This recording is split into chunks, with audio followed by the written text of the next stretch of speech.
Hi, Alicia. How are you? Oh, good. I'm not on mute. I'm good. I meant to be on mute and I didn't do that yet. No problem. I believe we'll be starting the program around 10:15. So we should, they'll be, sorry, what am I trying to say? They'll be logging in from the actual hall very soon. No problem. I just wanted to be sure I was set up to go. And if anything happens to my laptop Wi-Fi, I will call back right back with my cell phone. Sounds great. Because sometimes Wi-Fi here gets a little iffy when too many people are online. Okay, okay, no problem.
I can post them anywhere. They're right now, they're available on my computer in many different colors and forms. They can So I think, I can do that, certainly. Or I can send them to Priya to post on our website. Right? I could maybe do that, but.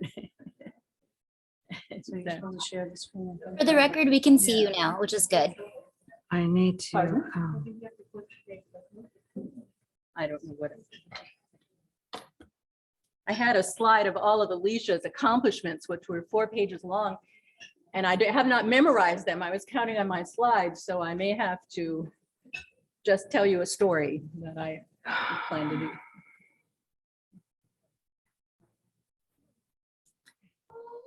Can you hear us? She says we see you now. We see. Okay, I see Alicia. You do? Yes. she's Oh, in the there middle, she is. yeah. Hi there. Okay. Hi, Alicia. Hi. There you are. Can you hear us at all, Yes, Erica? I can. Everything's good. I just can't hear the audience. I can hear you. You're It's you're fine. muted. Oh, no. Okay, just a second. I think they can't hear You don't us. have audio?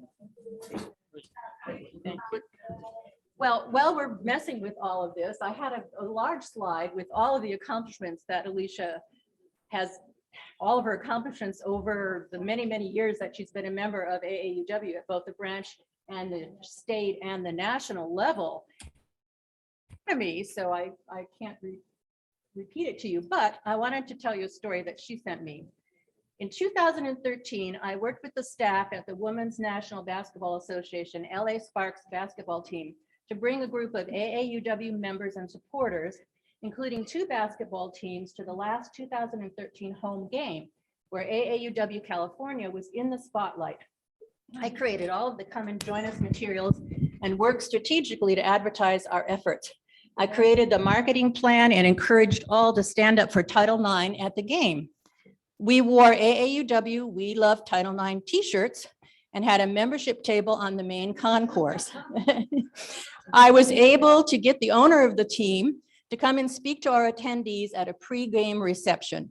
We worked the crowd and handed out AAUW Title IX materials, and I gave the coaches for both teams enough of our AAUW cell phone cleaners. I don't know what those are, but they sounded interesting, for all team members. And she repeated this activity again in 2015. I thought it was very innovative and perhaps could give us some ideas of what we can do as a branch to support Title IX and to support LAF. So Alicia, glad to see you. Well, it's good to see you all, sort of, or at least I'm with you. Let's put it that way. And it's a big thrill to be back with the Redlands branch. Some of you may remember that when I was serving as AAUW California president, I was touring California with Lily Ledbetter, our equal pay icon. And I was down with you for that event quite a few years ago. So I'm happy to speak with you today about Title IX at 50 years. Some of you may know that we have very strong gender equity laws here in California to support Title IX. So where Title IX doesn't speak to something specifically, we do have laws in California that also help. The biggest problem is that many school districts, I'd say most school districts, do not understand, do not pay attention, do not implement, and Title IX is not enforced. So we're celebrating 50 years of a landmark decision and law put into place that is not fully operational. One of the other things is that I was AAUW California's Eyes on Equity person decades ago. And during that time, AAUW California was writing legislation with Jackie Spear, who's now in her last year in Congress, to put gender equity into the coordinated compliance review process for California schools. And when Pete Wilson signed the bill, after we had lobbied and I did testimony and we did research, I got a phone call the day before my birthday offering me a job at the California Department of Education to develop and implement the provisions of our state and federal laws into gender equity compliance reviews. I did that for about 8 years before everything fell apart, and I won't go into how that all happened. So it's either a curse or a blessing that I'm one of the few Title IX experts living in California, and it's because of AAUW California. So I have to thank all of AAUW California for turning my life around, making me this loud advocate for Title IX and for gender equity. It's all your fault, not me, it's you. So when I talk about what I've been doing, please know I'm not trying to brag. I'm just letting you know that AAUW is fortunate that you have me on in AAUW here in California, so I can keep you updated on what's going on. So first of all, I know that today is an LAF fundraiser, and I really want to impress upon you the importance of contributing to LAF. I have a big place in my heart for the Legal Advocacy Fund, and I had retired just before the Mansourian versus UC Davis Regents case was heard. It took 11 years for that case to make it through the court system to finally get heard. 11 years. Those girls were kicked off, those young women were kicked off of the wrestling team illegally. Their coach was fired, and he's been retaliated against. And both of those cases, the coach Mike Birch case and the Mansourian versus UC Davis Regents, were both supported by LAF funds. It is so critical that we continue giving our funds. Did you know, do you have any clue how much it costs per day just to get the transcripts? And in that case, the other side, the defendants at UC Davis, had this big, massive legal team, and they did a lot of talking, which means there were a lot of transcripts and words to transcribe. So that was very costly. The other thing we used our LAF money for was we brought the top expert on gender equity, Title IX, and athletics to California, Dr. Donna Lupiano. We brought her to California to testify at the case. And that money was critical to get her there. And so during the case, it was 11 days, I was there for the whole case. During that case, the very second day, I was a little late because I just retired. I was tired. I didn't want to get up. And during the first break, our Sue Mansourian came to me immediately and said, "I'm so glad you walked in the door. I was so nervous testifying. You walked in the door and I knew you were here for me." And I brought some AAUW people. So if there's ever a case down there that you need to go to, please go sit in that courtroom. The other side had a huge number of people there defending the defendants who were in the wrong. So it's important that we support LAF and the cases. In that particular case, we won half the case, which was important, but we did not win the part against the defendants. So the plaintiffs didn't get any financial settlement. So please keep supporting LAF. Don't let that go by. Another big case that we supported was Eileen Rizzo of Fresno County Schools, who was being underpaid in the county schools. She was being paid less than the men who had less experience and less education than she had. And that's another case that we've been supporting for years. So please don't stop supporting LAF. So 50 years is a long time. Those of us who are old enough might remember back to 1972.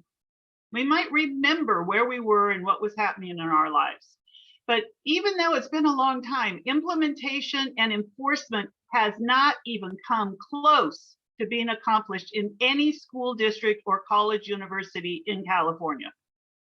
One of the most progressive states, and we're not anywhere close. When I was doing the reviews, I did 3-hour trainings before they had the review cycle, and every school district had problems. I got known down in Southern California as, you better watch out, you better tell the truth, she will unturn every stone, she will know if you're lying.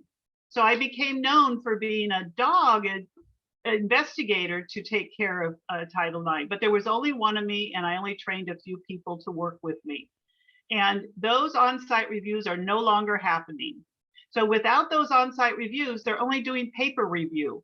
You cannot determine discrimination by looking at documents. You have to be on site. You have to talk to students. You have to be there. You have to know what's happening. And that has all stopped, which means that whatever I found in the early 2000s is way worse now than it was then, because you get new staff who are untrained. So it is very important that we really learn, all of our members really need to know about Title IX. It's not that big, it's a few pages, but it's very small print. And it's important that you understand it's not just about athletics, it's not just about sexual harassment and sexual violence and rape. It covers everything that happens in the schools. It covers course access, curriculum and instruction, financial aid, sports awards, counseling, after school clubs, pregnant and parenting teens. It counts everything that happens. And it's so important that we make life easy for all students, that they can all thrive in their schooling. So we really need to think about where are the weaknesses in Title IX now, and how do we move forward? I don't want to take us backwards. I want to take us forward. And I'm hoping that those of you in the audience here today are ready to go forward with Title IX, ready to get more involved for the other young women in our lives, for the girls and young women, and for all the males. They need to understand and they need to appreciate that women are equal in all of their rights. They should be equal in all of their rights, but we see those rights being taken away every single day, and we need to work on it. So I need AAUW members here in California to really be willing to do a little bit more than you've done before, to learn about Title IX, to be ready to speak up and speak out and look for discrimination. When you have your grandchildren or are anywhere near a school, look and see what's happening. If you see separate PE, that's a glaring violation of Title IX. When I saw single-sex PE in schools, and in one case, it was a middle school, and the principal kept saying, "You're going to go out to PE, right? You're going to go to PE, right?" And he kept saying that over and over. I said, "Yes, I'm going to be all over the campus. I'll see everything." He was saying that to me on purpose because he knew what the PE teachers were doing was a violation of Title IX. All those years later, they were still violating Title IX, and the male PE teacher was teaching the boys, and the female PE teacher was teaching the girls. That's been a violation of Title IX since 1972. The regulations went into effect in 1972, but it took till 1975 before it was all fully implemented. And that's the piece that they had to be compliant by 1975. So what I did at many of the school districts where that was still happening, I went to the superintendent. I would say, this is willful disobedience. I'm a former teacher. I was in charge of our bargaining unit when they tried to bring a teacher discipline piece to the negotiating table. And so I know a lot about this. And we have to really say that we need to do the work that we need to do for Title IX. So I would go to the superintendent and say, this is willful disobedience. You need to look at that teacher's credentialing and see what other subjects they can teach, and they need to be put in a classroom. I had the power of the California Department of Education with me, but that power is gone. There's nobody out there looking at PE classes. And when I was teaching in the elementary school way back at the beginning of my career, I didn't realize how important it was for me to teach PE. That was before we had PE aides, and teach skills. Because you learn those skills as you're growing up before you can compete. And if I don't teach everyone some skills for different sports, how are they ever going to learn to compete in time to be competitive at high school? So there's so much work that needs to be done. So there are some branches. Stockton used to do it. I don't know if they still are, but there are branches that have Title IX t-shirts similar to this one. And they go to, in groups, before COVID, they would go to games for the female players and they would cheer them on.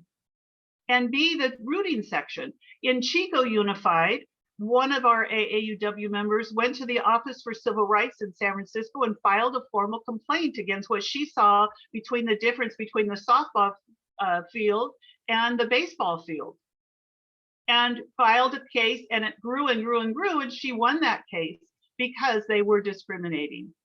At this time, the only way any cases get solved are through lawsuit, one case at a time. And we see what happens to lawsuits. Those of us who are paying attention, we see in the news about how school districts and colleges and universities are not following the provisions of Title IX in their schools to protect students or to do the investigations correctly.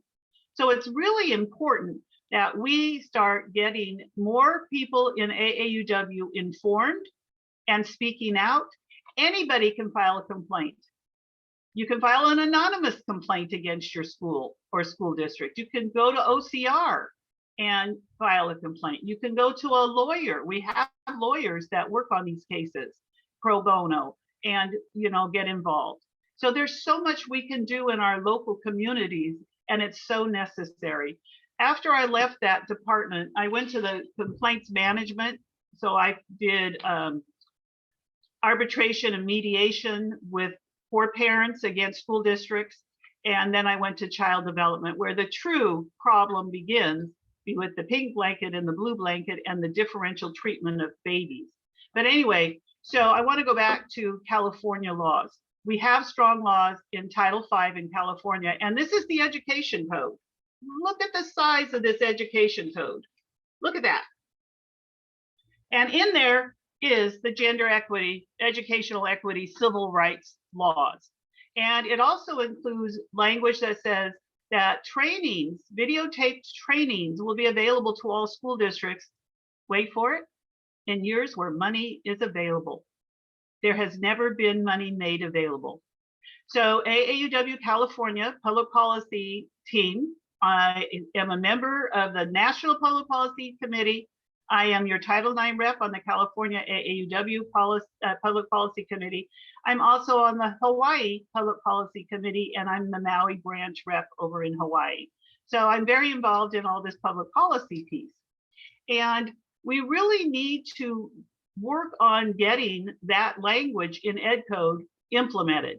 So I've been in conversation with our public policy co-chairs and our paid legislative advocate, because I really think we need to get an appointment with our superintendent, Tony Thurman, and give him the background and the history of what we did with what I'm going to call it the gender equity laws and regulations, what we did prior to him, and what fell apart after I left that job, and what we need to do to move forward, because we need him involved, and we need to get him to commit funding to the training for school districts.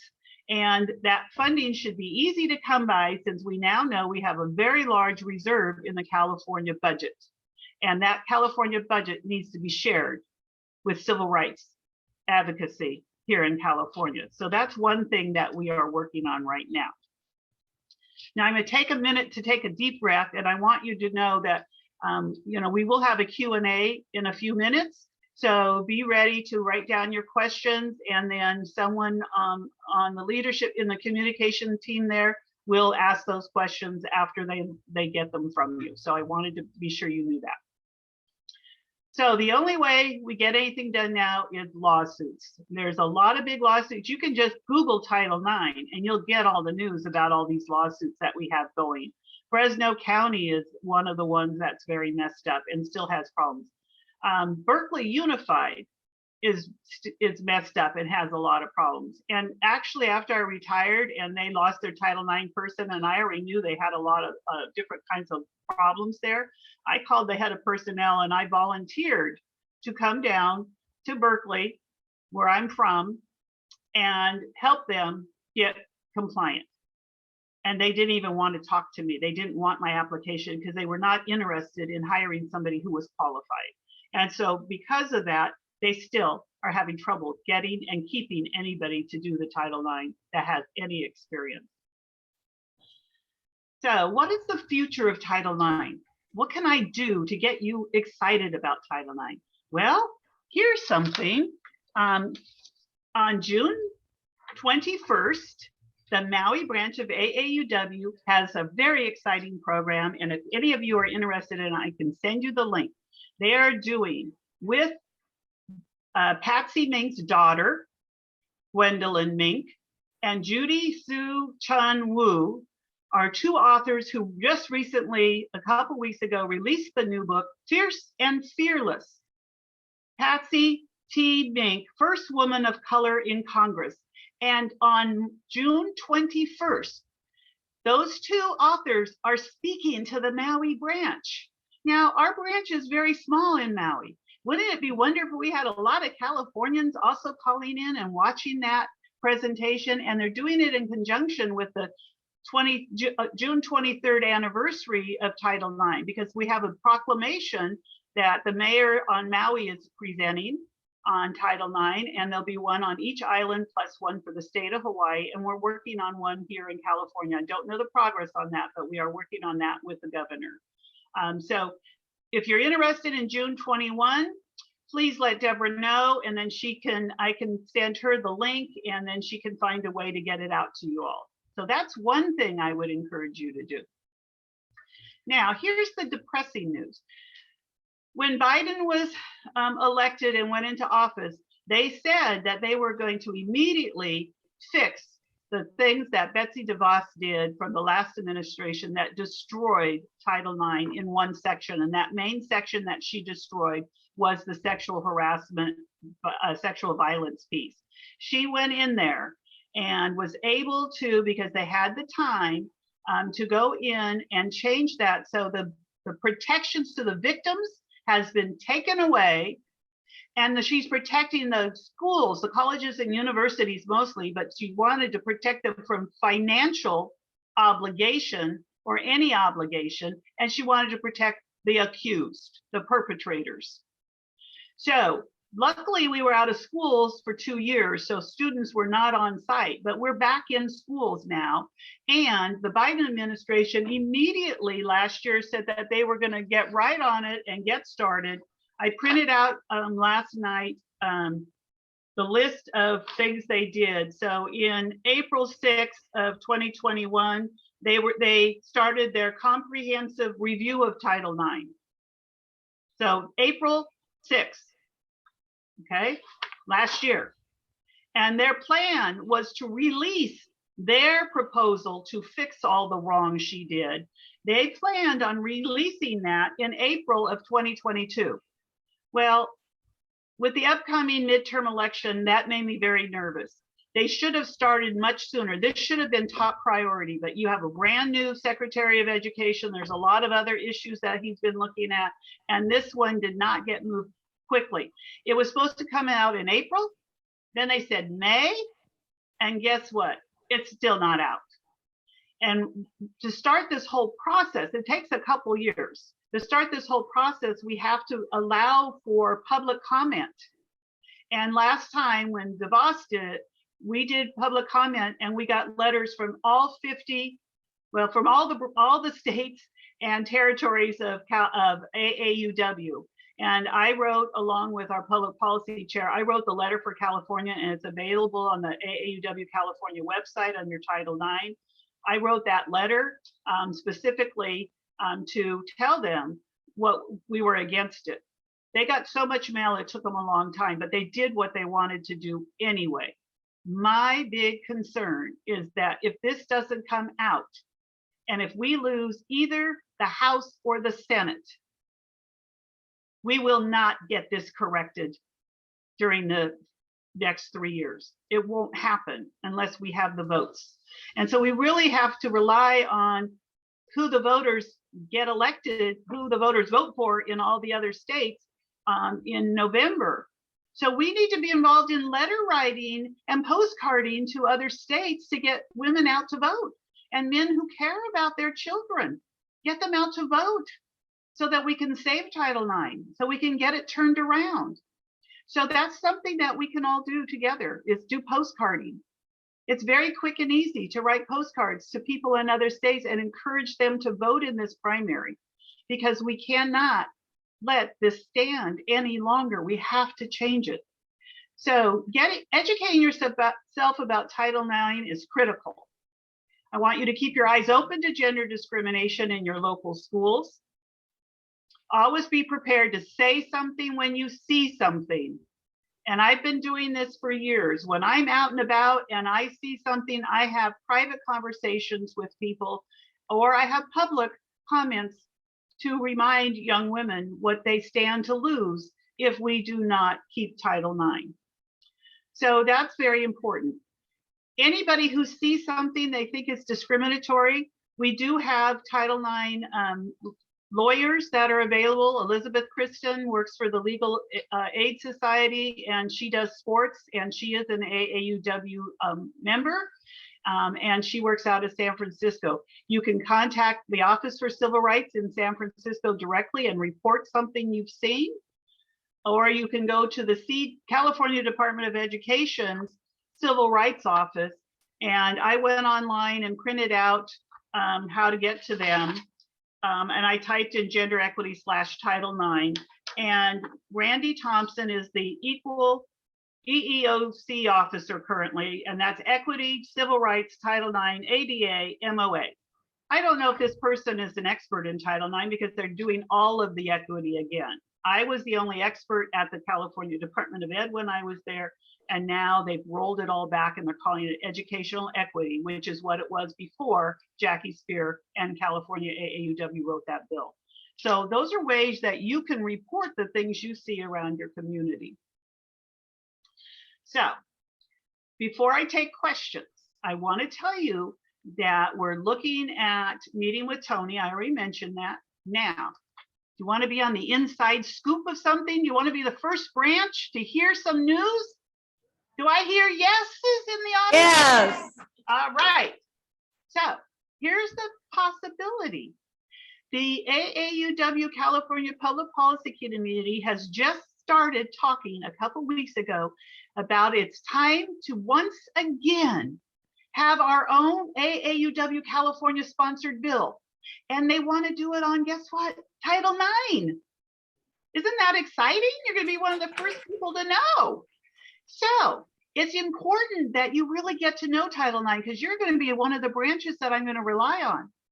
I'm going to rely on many of the branches for activism in different communities, just like I did with the WNBA with the LA Sparks.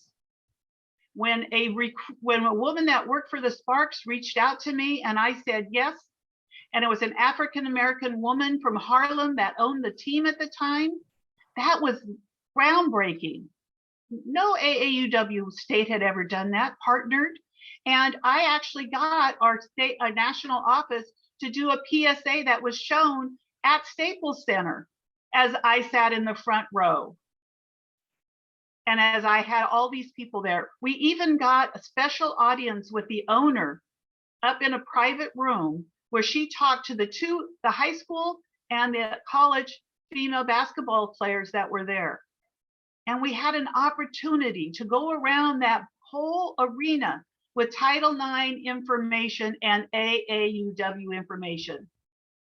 As a former teacher, I always teach. So I had to show everybody in the audience how to speak up for Title IX.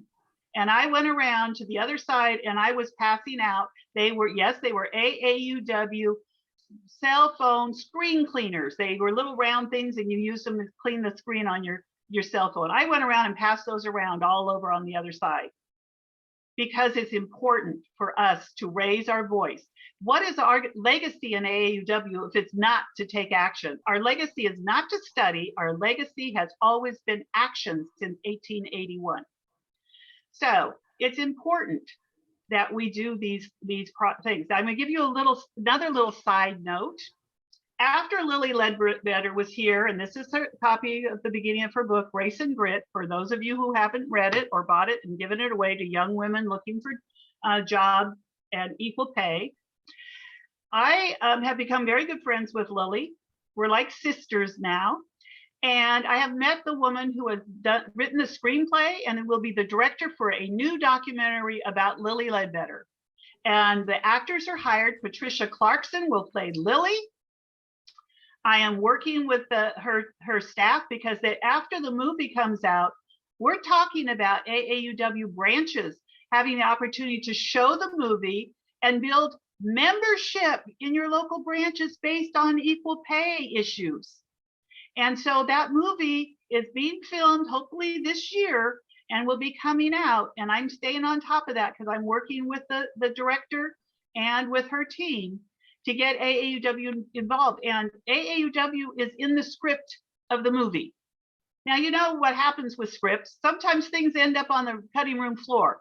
I'm hoping AAUW's part in the script does not end up on the cutting room floor, because AAUW is an important part of Lily's story, and Lily is an important part of our story on equal pay. So that's another thing that I'd like to see you all get involved with. So I'm going to end this part with an African proverb. If you want to go far, go together. Are you ready to go with me in the PPC moving forward? I hope that's a yes, that you're ready to move forward. So, communications team, do we have some questions while I pull out some other ideas of how to get you all involved? Anyone have questions for Alicia? Cassie McDuff? Can you hear? Go ahead. Okay, can you hear me? Yes. Oh, okay. I'm curious what happened with, if there was a law requiring a separate Title IX officer, how did the State Department of Education eliminate that position or roll it into another position? It was never eliminated. What's happened is all these years when it said that you had to have one, it didn't say you had to have one at every school, you had to have one. Many school districts and colleges and universities would appoint somebody in the personnel office. Well, the personnel person doesn't have anything to do with students, and they probably never studied it. Sometimes it's somebody in athletics, and they don't have anything to do with curriculum instruction. It needs to be somebody in student services, and very few places have a Title IX person that is only Title IX. San Francisco Unified has a woman that I've worked with. She's a former attorney. She is a Berkeley graduate attorney. She was a basketball player at Cal Berkeley. And now she is the civil rights person in San Francisco. So in that school district, they hired somebody that's very knowledgeable of Title IX, but she has to do all of the civil rights for all of San Francisco. At least we have somebody there. Whereas many other schools, they just give it another title to somebody. So when you get home this next week, call your local school district and just make a blanket call and just say, may I speak to your Title IX coordinator? And even see if the operator can figure out who it is. We did a survey. We were involved. AAUW was involved with 3 legal offices a number of years ago. And we did Opening Doors and Opportunity for Girls, a Title IX compliance checklist. And we only did, when it first came up, the woman wanted to just do athletics. And I said, no, we need to ask who the Title IX coordinator is. We need to find out pregnant and parenting teens. We need to find out about sexual harassment. And so we did those 4 topics.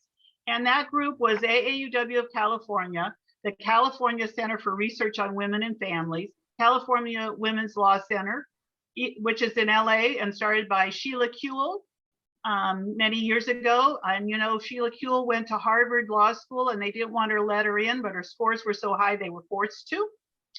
Legal rights advocate, and Legal Aid Society employment.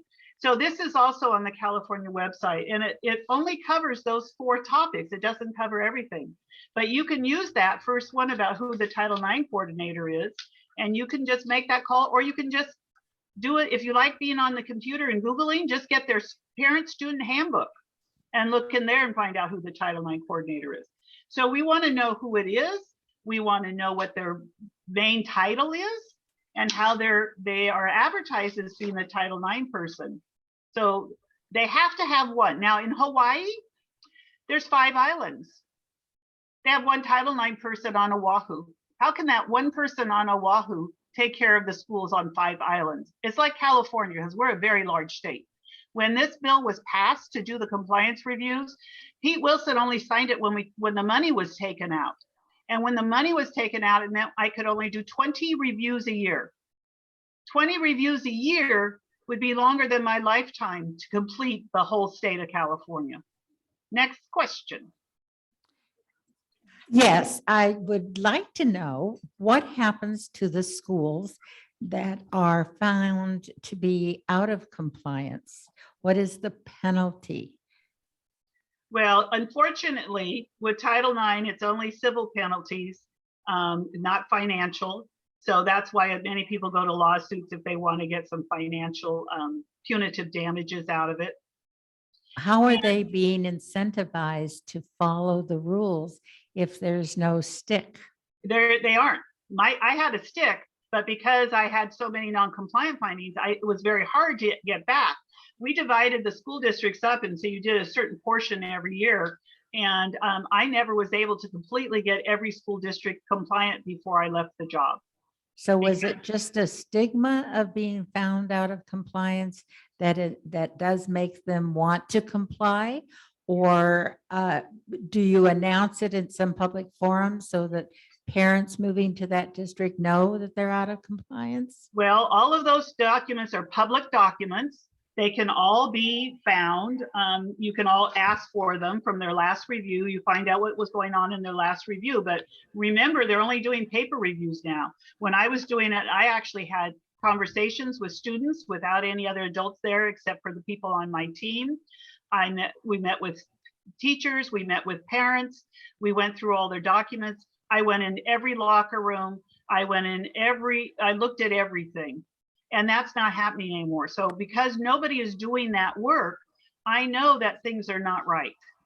I know it because they have too many other things and nobody's focused on it. That's just the bottom line. It's not happening. And that's why I need AAUW people more involved and why we want to do this. If we do this new, if we find an author and we do this new legislation, we're looking at it to be trainings and enforcement. Those are the two areas we want to focus on. It's training them all and then enforcement. So we're hoping that that's the bill we can take forward in this next legislative session, if we can get it done and find an author and get it going. But that's just, it's just tentative. We're just now in the talking stages. So don't put this in writing anywhere yet, please. Don't put it in writing. Your ears are the only ears that are hearing it today, okay? Please don't put it in writing because we don't know for sure if we're gonna be able to pull it off. There's one more question that's Yes. in the chat, so Okay. it's up on the screen, but I will read it also. What are your thoughts on the issues around transgender athletes competing in high school and college sports? Actually, my personal thoughts are not that important, but I can share them. But I want you to know that AAUW is supposed to this month, and I'm one of 3 people that was supposed to be on the committee planning it, but I'm not being, I think the chair of the Public Policy Committee and the person she appointed as chair of the subcommittee are doing all the work. I don't even know the date yet, but there's supposed to be a webinar on transgender athletes and Title IX, and that should be happening this month. And but I don't have an update on that because they have not been fully using this little task force. And I hate to tell you the negative, but that's the truth. So my personal belief is, and I've been paying attention to all these issues for a long time. I've been watching a TV show called I Am Jazz. And it's been on TLC for quite a few years. And when Jazz was very young, she was born a boy. When she was very young, at the age of 2 or 3, she told everybody she was a girl. She knew she was a girl. She wanted to dress up as a girl. She transitioned very young. She had all of her surgeries completed before, right after she got out of high school. She's now, she took a 1 or 2 year break because she was having a lot of other issues before, but she's now at Harvard. She just finished her first year at Harvard. Her other school she almost came to was here in California, in Southern California, and a little sleep deprived, so I'm forgetting the name, but it's a famous school down your way. And but she is at Harvard. Now, her transition started with drugs at a very young age. So I see her very differently than I see somebody like Bruce Jenner, who became Caitlyn Jenner in his 50s or 60s. There's a huge difference. Even if you start taking testosterone at a later age, you know, you have already had some experiences. I'm not a medical professional on this topic, but I can see a very big difference in their bodies and their capabilities from my own observations, from watching her on TV all these years and watching. I pay attention to a lot of equity issues. I'm a big civil rights advocate. I believe everybody needs to be their authentic self, whatever that authentic self is. That's my personal beliefs. But I really want to hear from doctors. I want to hear not just from attorneys, but I want to hear from doctors, attorneys, and I want to hear from people who have been through transitioning to find out what's happened. Now, there's a big deal about the swimmer who's out there, and she transitioned in college and she stopped taking the whatever. and people are all upset because she won some things, but if you look at her full record, you'll see she didn't win everything. And so the side that's against transgender women in sports, they're only looking at when she wins. They are not looking at when she fails. If we look at her whole record during this transition time, you'll see that she didn't win every race against the females, that the ones that were born female. So I know there's a lot of debate about this, but in my heart, I believe every person has the right to be whoever they want to be.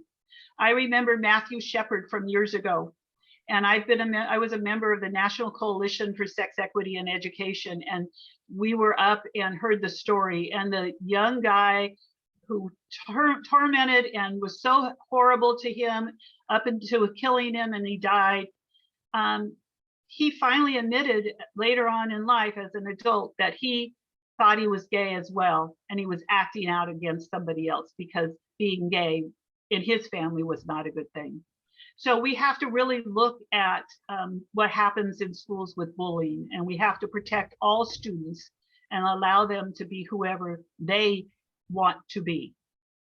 Does that Thank you help? so much, Alicia. Please send me that link for the Maui Okay. webinar or Zoom meeting, please. And if you Thank haven't you again. already done it, go to your post office and get Title IX stamps for the 50th anniversary. You can also go get a Sports Illustrated 50th anniversary Women in Sports. This is it. I just got it this week. I've had the stamps for a while, so those are things you can do, and then you can tell other people about getting Title IX stamps, and you can tell them why. All right, thank you again. Thank you. Was that the end of the questions? Are there any more questions? This was the end. Okay. All right. So do I have time to give one little closing? Sure. I've been keeping my eyes on equity since 1991, when I served as the AAUW California Educational Equity Chair. Trained as a trainer for gender and ethnic expectations for student achievement, had a profound effect on my teaching techniques and a positive impact for all of my students. I decided that in my classroom, the theme was education is not a spectator sport. Get off of the bench and into the game. We all must look at our own implicit bias and try to keep them under control. And I can give you an example. There was a teacher who thought she was being fair. Every time she went up and said good job to a student, she'd pat him on the shoulder, and that's a good pat, and that was okay.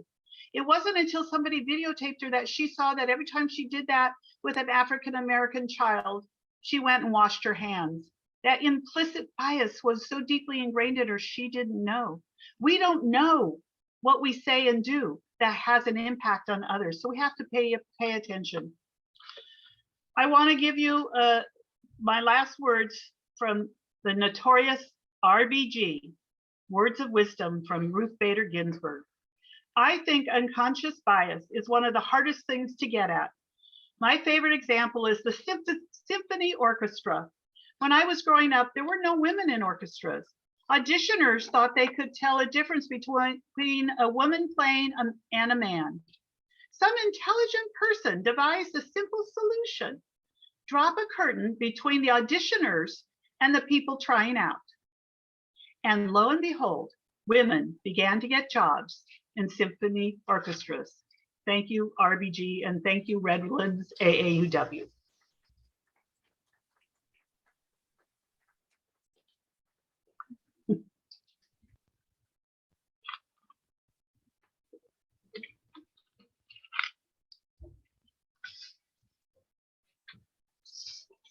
Okay, I'm going to turn you off.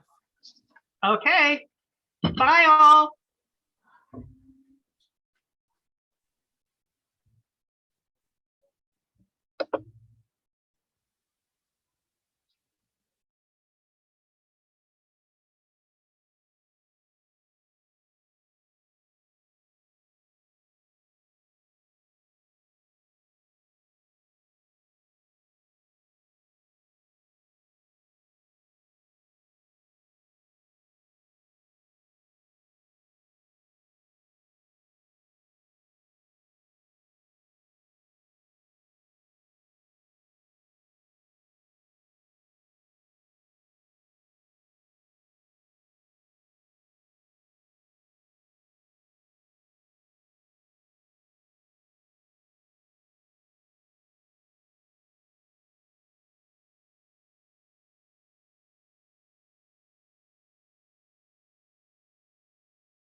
I don't know how to get her off.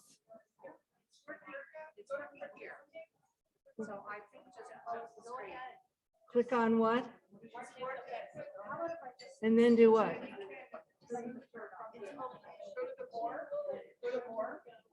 And remove her?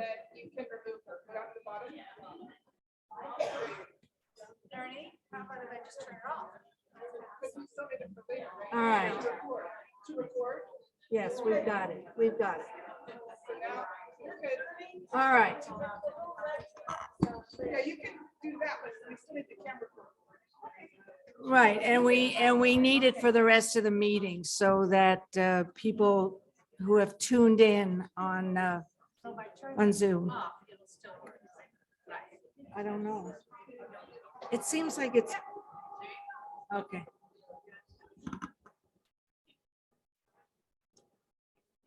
All right.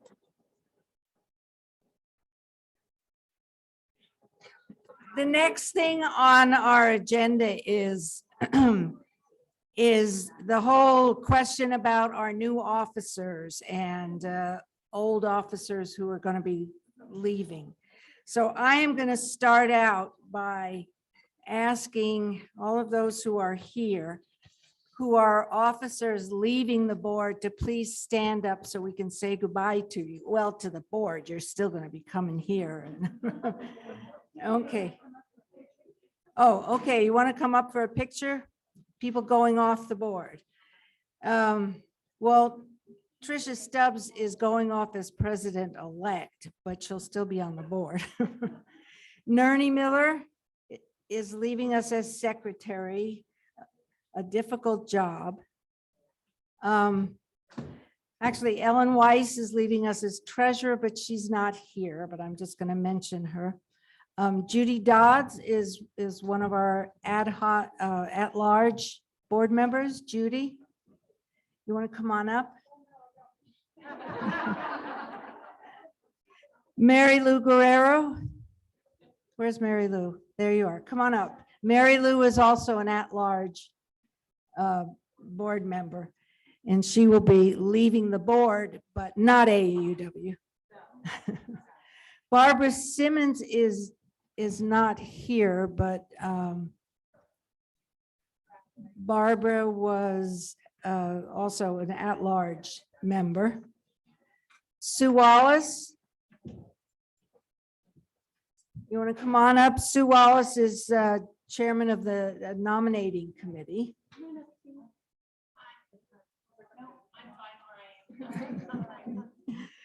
And then other nominating committee people are Sharon Beeler and Maria Rossi, who are not here, but they're also leaving the board. Who? All right.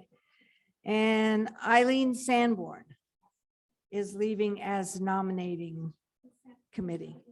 Eileen, are you here? You want to come on up so we get a picture? Okay. These are all of the people who I want to thank them tremendously for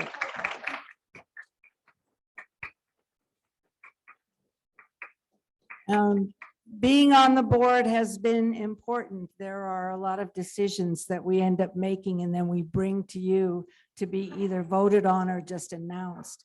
But it's for people who have never been on the board, it's a great opportunity, either at large or one of the committee chairs and vice presidents. So thank you very much again. And now I would like to introduce Kay, who is going to install the new officers.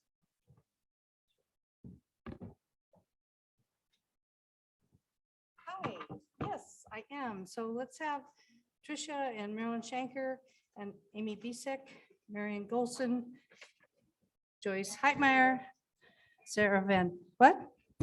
Sorry, we'll do it again. Sorry. Have the people that are being installed come on up. That's Marilyn Shankar, Amy Bisek, Marion Golson, Joyce Heitmeyer, Sarah Van Tassel, Erica Wilson, Mary Lou Guerrero, Nerney Miller.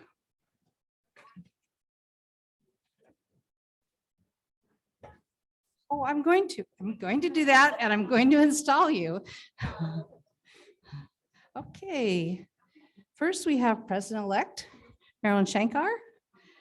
She's going to be a co-president-elect with Heather Abishanab. Marilyn, your duties include assisting the president as needed as you prepare for the job of president next year. Since you are now in a position of leadership training, you must also familiarize yourself with the branch bylaws. Do you accept this position? A membership VP, Amy Bisek. Your duties include engaging with prospective new members and processing new members' applications. In conjunction with the hospitality VP, you host new and prospective member orientation events. Do you accept this position? Secretary, Marion Golson. You are in charge of all official correspondence. Your duties include keeping accurate records of our branch and board meetings, recording all motions, seconds, and vote. Do you accept this position? And at large are both Joyce Heitmeyer and Sarah Van Tassel. You are the liaison between the members and the board. Your duties include attending the board meetings and reporting all membership concerns. Do you accept the position? Nominating committee, Erica Wilson is the chair, Mary Lou Guerrero and Nerney Miller. You seek to find officers for the next year. The process starts in December and your work is ongoing until elections are held in the spring. Do you accept this office? You really can't change your mind at this point. Okay, and my dear friend Tricia, President Tricia Stubbs. The president presides at all branch, executive, and board meetings, upholds the bylaws, policies and procedures, and the standing rules. The president also appoints the chairs of all committees and interprets the objectives of AAUW to the members and to the public. Do you accept this position? You are all duly installed. And then I would like to also have come up the officers who are here that are continuing in their positions, because we'd like to take a picture. So Hospitality VP is Eileen Sanborn. Program VP is Martha Lehman. Nominating Committee for 1 more year is Susan Bangasser and Kathy Warren. And Membership Treasurer Ellen Cope. I'd also like to recognize who's not here is Jesse Powell, who's our financial review person and does so much for the branch. So here we are. This is your 2000, what year is it? This is your 2022-23 board.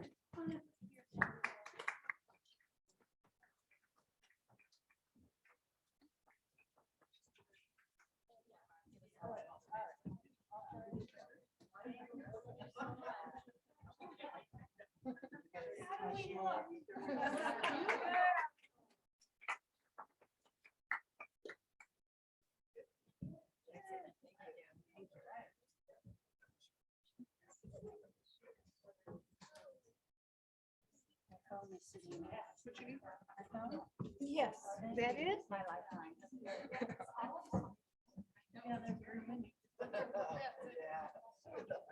It's like, oh no.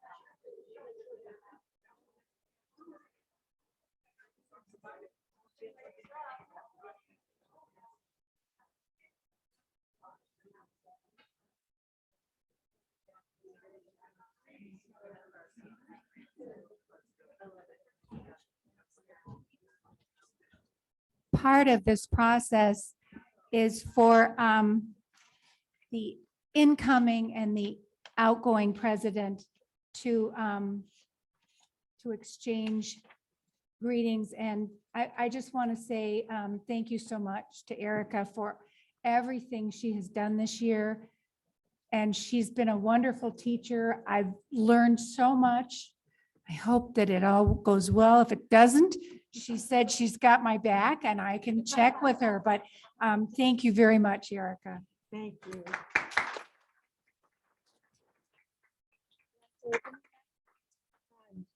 I can open it later, okay. I want to thank Trish because she's been a terrific president-elect. And the president-elect, you know, much like, I mean, most other organizations call them vice presidents, but she has definitely had my back through this whole thing. And I know Marilyn, you and Heather are going to have her back. It's really been an important role for her to play. And so I am, hold on. I'm passing the gavel on to Trish Stubbs. And yes, you have to go.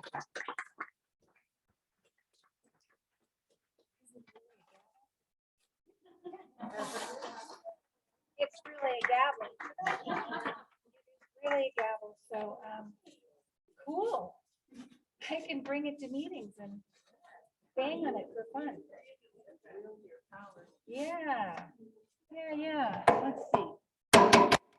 Oh, so now she is Yeah. officially the president. And don't say that's not loud enough. All right. I have You have one more thing. to I have do. one more thing to do, and I'd like to have, if you have been a president of this organization in the past, I'd like you to stand up. Can you, am I being loud enough? Okay, I'd like you to stand up. So, and I want you to see how many of us out there, and I'm so sorry they're not all here. We have an army of women who have been presidents of this organization. So I think we need to recognize them and be aware of all of the help.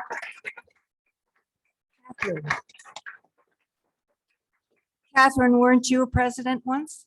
No. Oh, Let's remember that. let's remember that.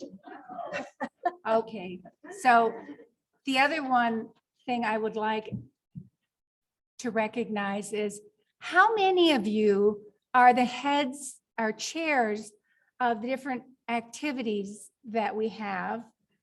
Would you mind standing? And how many of you are members of the organizations or the activities that we have? Do you go, are you a member of the book club? Are you a member of I am? Are you a member of whatever? Are you STEM committee? Are you a STEM volunteer? Are you a hiker? Are you a hiker? Are you involved in the racial justice committee and the different parts there?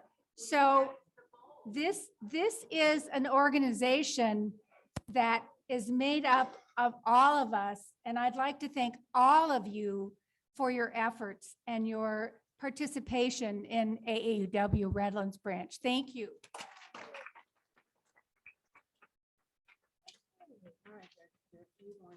Yes. All right, just, we can go through the business meeting pretty quickly, but we still need some volunteers to, it's so hard not to say man the booth, to woman the booth for the Juneteenth celebration. Now, this is an incredible opportunity for us to show ourselves and what we do to the community. And it's also going to be a very diverse audience, and they are expecting thousands of people to come. I'm not, that's not hyperbolic. They are expecting thousands. So it's a really good opportunity. We have decided that we are going to give these wonderful fans, and we're going to put a AAUW logo up on the top. So it identifies us as part of this movement. Like I said, if you can give an hour or 2 hours during the day on June 19th. Now, I know that June 19th is also Father's Day, but it's a great family celebration at the park. So it's a good opportunity to bring your fathers, husbands, sons, and grandchildren and children, because I think it will be a lot of fun. So any case, if you can give us an hour or two during that day to sit at the booth, email Trish, all right? Or talk to her before you leave. All right. Membership. I don't know if people are having trouble logging into the National AAUW and paying their dues. I know I had some trouble, and I don't know if anybody else has. If you are having trouble? Did you finally get it done though? You brought a check. Because that's the other possibility, is that if you have a check with you right now, you can give it to, I think it's Ellen Cope, whose hand is up right now. And that would cover your dues for the year. Then we'll send them in. And that would be national, state, and our local branch. 118. And the check is made out to AAUW, not Redlands branch, just AAUW? Yeah, okay. All right. The other thing is that I want to say again that there are envelopes on the table for you to contribute to LAF And I think that that's, you know, a very important part of the thing that we stand for. Marie? Checks can go in there too. I only put that there in case people wanted to be acknowledged for their cash gift, and you're just getting it lost in the envelope. So that checks. Okay.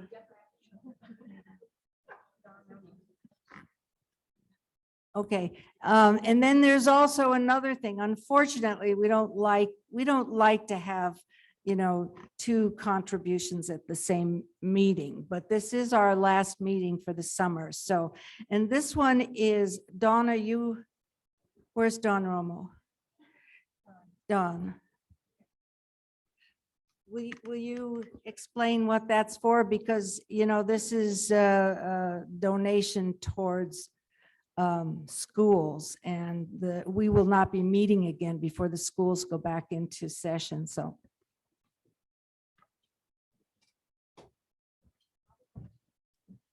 Well, good morning. It's so nice to see faces again. And it's been 3 years since we last were here doing our back to school project at a meeting. The last 2 years we've done it online, which was, you know, it was better than nothing. We at least got to do a little bit of a donation. And just kind of like a historical thing, 3 years ago when we last were together, we collected $593 at our meeting.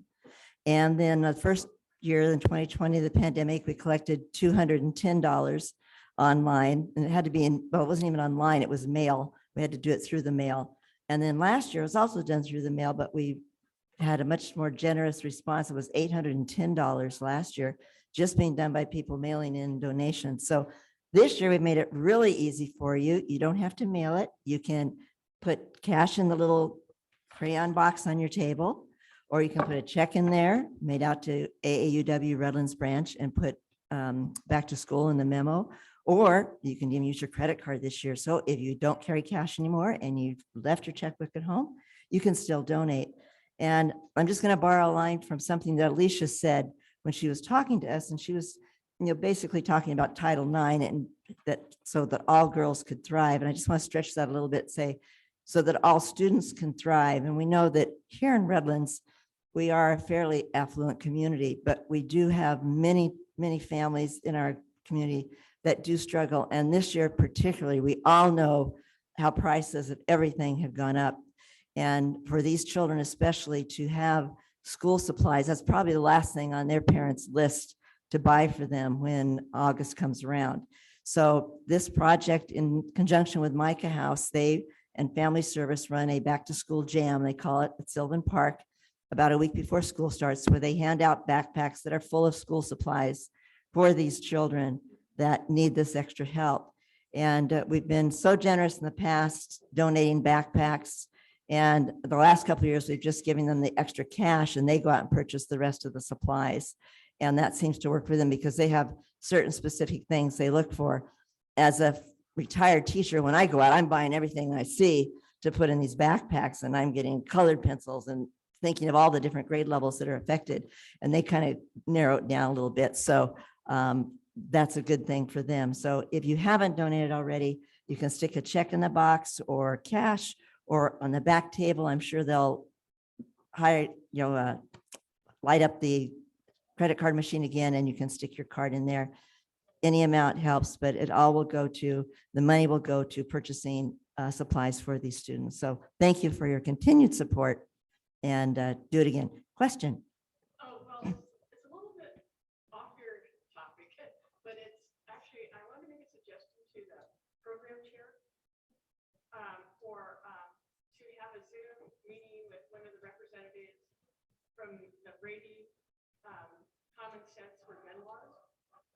I think that would really be important. More children die from being shot by guns in the United States than anything else. Gun deaths. And the Brady group does a really good job of representing people who have been shot legally and suing the gun manufacturers. Martha is right over there, so That's give, just, okay. give her your ideas. I think that's a very good idea. Okay. Thank you. Thank you. All right.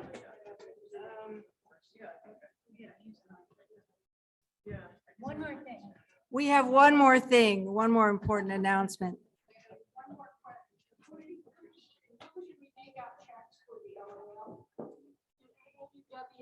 Or AAUW funds that denote LAF or fund number 4449. AAUW, LAF. Yeah. Oh, yes.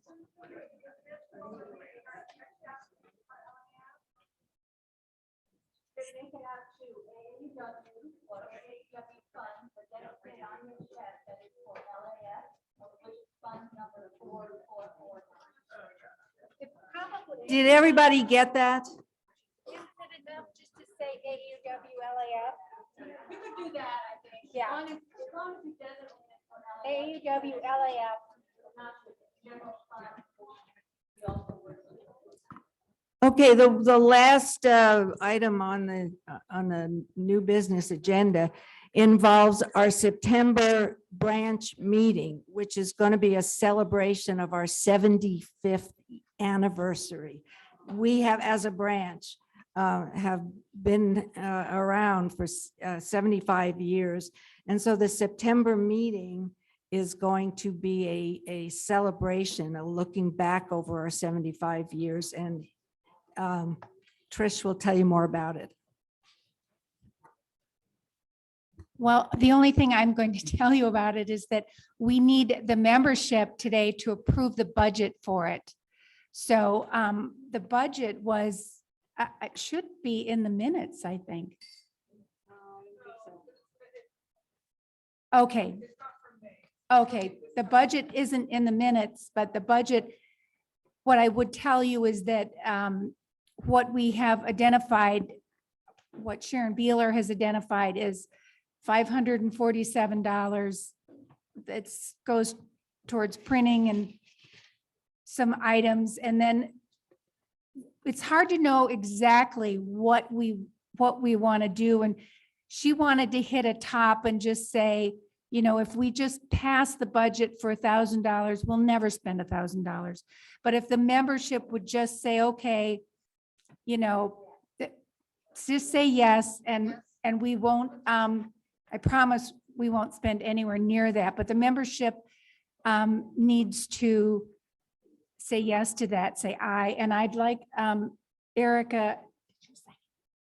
I second it. So it was a motion from the board. I beg your pardon? That was my motion, that we pass that budget. I make a motion that the membership pass the budget for the September 6th meeting to celebrate our 75th anniversary. And Erica seconded it. A maximum of up to 1,000, which I promise we will never spend. And yes, so all those in favor say aye. Aye. All those opposed? Thank you so much. And with that, I'd like to say that the meeting is adjourned. Thank you very much, ladies. Excellent.